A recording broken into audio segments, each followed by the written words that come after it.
गुस्ल के कितने फ़राइज़ हैं और बाल्टी या टब होने की सूरत में किस तरह हम गुस्ल करें, टब के अंदर छींटे जाएं, क्या हुक्म है, शावर से किस तरह नहाएं, तो इन तमाम सूरतों के हवाले से आज हम गुफ्तगू करेंगे। सबसे पहले ये बात समझ लीजिए कि गुस्ल के 3 फ़र्ज़ हैं। सबसे पहले कुल्ली करना, गरारा करना, दूसरा जो है नाक में पानी चढ़ाना और तीसरा पूरे बदन पर पानी बहाना। इन 3 में से अगर कोई एक भी रह गया गुस्ल नहीं होगा। फ़र्ज़ लाजमी है, इन 3 में से कोई एक भी रहना नहीं चाहिए। अगर एक भी रह गया आपको तहारत नहीं मिली, कोई भी आप इबादत नहीं कर सकते। अब मसनून गुस्ल का तरीका क्या है कि हम सुन्नतें भी अदा कर लें और तहारत भी बाखूबी हमें मिल जाए। तो उसका तरीका यह कि सबसे पहले आप अपने हाथों को पूंछों तक धो लें, ये जो हड्डी है इस तक धो लें। जब आपने हाथ धो लिया कि अगर जाह लगी हो तो साफ़ हो जाएंगे, आपने हाथ धो लिए उसके बाद आप इस्तंजा करें। हाजत है या नहीं है आप इस्तंजा करें। इस्तंजा कर लिया आपने, इस्तंजा कर लेने के बाद अब अगर जिस्म के किसी हिस्से पर निजासत लगी हुई है, एहतलाम हुआ या किसी भी तरीके से नापाकी हुई है, अब अगर जिस्म के किसी हिस्से पर निजासत लगी हो उस हिस्से से निजासत को दूर करें, उस जगह को धो लें। आपने वो धो लिया, अब आप गुस्ल के लिए बैठें। अब आपके सामने टब है या बाल्टी है, तो सबसे पहले आप क्या करेंगे, कुल्ली करेंगे। कुल्ली इस तरह करेंगे गरारा हो कि पानी आपने मुंह में डालना है और आ कर आपने फिर पानी को फेंक देना है। 3 दफ़ा इस तरह आपने कुल्ली करनी है। अगर रोज़ा ना हो तो गरारा कीजिएगा, अगर रोज़ा है तो फिर कुल्ली काफ़ी है, ठीक है, फिर गरारे की ज़रूरत नहीं है, रोज़ा टूट जाएगा। तो सबसे पहले आपने कुल्ली की गरारे के अंदाज में। उसके बाद नंबर 2 आप पानी लेंगे चुल्लू में और नाक में डालेंगे और नरम हड्डी तक आप उसको पहुंचाएंगे। जैसे ही आप नाक में डालेंगे हल्का सा खींचेंगे, नरम हड्डी तक पहुंच जाएगा। बाद लोग पानी डालते रहते हैं और खींचते रहते हैं, दिमाग की नसों तक वो जो है पानी पहुँच जाता है, तकलीफ़ हो रही होती है, अजियत दे रहे होते हैं अपने आप को। इस तरह मत करें, आप बस हल्का सा चुल्लू डालें और हल्का सा खींचेंगे, नरम हड्डी तक पहुँच जाएगा। बस 3 दफ़ा नाक में पानी डालें।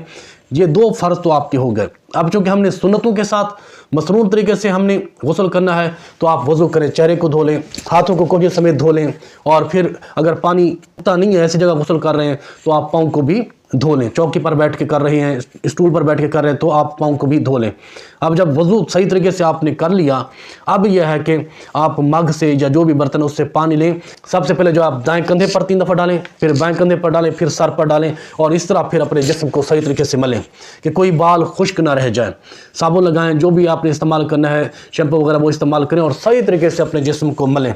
3 दफ़ा पहले दाएं कंधे पर डालना है, फिर 3 दफ़ा बाएं कंधे पर और फिर पूरे जिस्म पर आपने पानी को बहाना है। और जब आपको यकीन हो जाए कि मेरे पूरे जिस्म पर पानी पहुंच गया, कोई बाल खुश्क नहीं रह गया, आपने तीनों फ़र्ज़ अदा कर लिए, आपने तहारत सही तरीके से हासिल कर ली। ये तरीका है गुस्ल करने का। अब यहाँ पर चंद मसाइल जानना बहुत ज़रूरी है। सबसे पहला ये कि टब के अंदर पानी है, आपने हाथ डाल दिया, आपका हाथ खुश्क था और आपने टब के अंदर पानी डाल दिया मग निकालने के लिए या वैसे ही, और हाथ खुश्क था, तो वो पानी मुस्तअमल हो जाएगा। अब उससे आप गुस्ल नहीं कर सकते। तो क्या करें, टूटी खोल दें और पानी जो है फिर बहना शुरू हो जाए। जब थोड़ा सा जैसे पानी बहेगा वो पानी पाक हो जाएगा, पानी जारी हो जाएगा, वो पानी पाक हो जाएगा, आप उसको इस्तेमाल कर सकते हैं। टूटी खोलना ज़रूरी होगा। अगर टूटी नहीं खोलेंगे, पानी नहीं गिरेगा और बहेगा नहीं, तो वो जो टब के अंदर या बाल्टी के अंदर पानी है, आपने चूँकि खुश्क हाथ डाल दिया था कि धोया नहीं था, तो उस सूरत में वो पानी मुस्तअमल हो जाएगा, नापाक नहीं होता है, ये याद रखें, नापाक नहीं होता।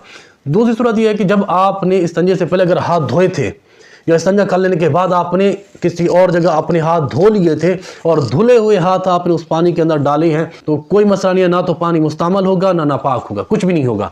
वो पानी ठीक है कि आपने पहले हाथ धो लिए थे। इसलिए इस्तंजे से पहले आप हाथ सही तरीके से धो लें या इस्तंजा कर लेने के बाद फिर आप हाथ धो लें। उसके बाद अगर हाथ आप टब के अंदर बाल्टी के अंदर डालते हैं तो पानी को कुछ नहीं होगा, पानी मुस्तअमल नहीं होगा, पानी ठीक है, आप उसको इस्तेमाल कर सकते हैं। इसी के साथ दूसरा ये मसला समझ लें, बाद लोग नहाते हुए जो है जैसे पानी डालते हैं तो छींटे टब के अंदर जाती हैं, बाल्टी के अंदर जाती हैं, तो लोग कश्म होते हैं, पानी नापाक तो नहीं हो गया, पानी जो है ख़राब तो नहीं हो गया। तो इस सूरत में पानी नापाक नहीं होता, नापाक तो होता ही नहीं है, ये याद रखें। नापाक सिर्फ एक सूरत में होगा, किस सूरत में कि आपके हाथ पर निजासत लगी हुई हो और वो निजासत वाला हाथ पानी के अंदर डाल दें, वो सारा पानी नापाक हो गया, अब उसको फेंकना ज़रूरी है। इसी तरीके से आपके हाथ पर जिस्म पर निजासत लगी होती है, आप उसको धो रहे थे, उसके छींटे टब के अंदर गए, इस सूरत में पानी नापाक हो जाएगा, अब फेंकना ज़रूरी है। अब जो आप नहा रहे हैं और आपके जिस्म से छींटे जो गिरते हैं टब के अंदर, बाल्टी के अंदर, उस सूरत में वो पानी नापाक नहीं होता, ना मुस्तअमल होता है, इसलिए कि छींटे थोड़े हैं और पाक पानी ज़्यादा है, यानी गैर मुस्तामल ज़्यादा है और मुस्तामल कम है, तो इस सूरत में अगर छींटे आपके गिरते भी हैं तो आप उसकी तरफ ध्यान नहीं दें, आप नहाते रहें, आपके लिए वो पानी ठीक है, नापाक भी नहीं होगा और मुस्तामल भी नहीं होगा। अब अगर आप ऐसी जगह गुस्ल कर रहे हैं कि वहाँ पानी रुकता है, पानी जाता नहीं है, रुक जाता है थोड़ा बहुत, फिर आप पाँव आखिर में धोएं। जैसे आपने गुस्ल कर लिया, गुस्ल कर लेने के बाद आप ऐसी जगह जाएं जहां पर पानी नहीं रुका हुआ, वहां जाकर अपने पाँव को धो लें, आपको तहारत मिल गई। तो अगर किसी ऐसी जगह पर गुस्ल कर रहे हैं कि जहां पर पानी रुकता है तो कोई मसला नहीं है, बस पाँव आप फिर बाद में आखिर में लाजमी धो लें ताकि जो है आपको तहारत सही तरीके से मिल जाए। अच्छा, इसके साथ ये भी आप समझ लें कि बाद लोग पूछते हैं हम दुआएं पढ़ें या ना पढ़ें, कुछ भी पढ़ने की जरूरत नहीं है। गुस्ल करते हुए चूंकि आप वॉशरूम में होते हैं, आप बाथरूम में हैं और बाथरूम में दुआएं पढ़ना जायज़ नहीं है, इसलिए कोई दुआ नहीं पढ़ें, बस आप नहाएं और कलमा पढ़ते हैं बाज़ लोग के पाक हो जाऊंगा। पाकी और नापाकी का ताल्लुक सिर्फ और सिर्फ गुस्ल के फ़राइज़ को अदा करने से है। अगर किसी ने कुल्ली नहीं की या नाक में पानी नहीं डाला और 100 मरतबा कलमा पढ़ता रहे और पानी डालता रहे तो उसको पाकी नहीं मिलेगी, ये याद रख लें। कलमा पढ़ने से पाकी हासिल नहीं होती है, जो गुस्ल के फ़राइज़ हैं उनको अदा करने से पाकी हासिल होती है। इसलिए गुस्ल करते हुए कलमा पढ़ना और वज़ाइफ पढ़ना या दुआएं पढ़ना उसकी कोई ज़रूरत नहीं है। इसके साथ एक मसला ये भी समझ लीजिए, अगर औरत ने बाल बांधे हुए हैं, उसको यकीन है बालों की तह तक पानी पहुंच जाएगा, जड़ तक पहुंच जाएगा, तो खोलने की जरूरत नहीं है। लेकिन अगर उसको शक है कि पानी जड़ तक नहीं पहुंचेगा तो फिर बाल खोलकर वो नहाए। इसी तरीके से मर्द है, उसने बाल बांधे हुए हैं और उसको यकीन है कि बालों तक पानी पहुंच जाएगा, कोई बाल खुश्क नहीं रहेगा तो ठीक है। लेकिन अगर उसको शक है कि पानी बालों तक नहीं पहुंचेगा, ना जड़ों तक, या कोई बाल खुश्क रह जाएगा, तो उसको चाहिए अपने बाल खोल कर फिर वो गुस्ल करे। ये वो सूरतें गुस्ल करने की हमें एहतियात करनी चाहिए गुस्ल करते हुए, और इन चीज़ों को हम याद रखें ताकि तहारत हमें सही मिल जाए और फिर उसके बाद अगर हम नमाज़ पढ़ते हैं, कुरान उठाते हैं तो उसमें फिर कोई कबाहत ना रहे।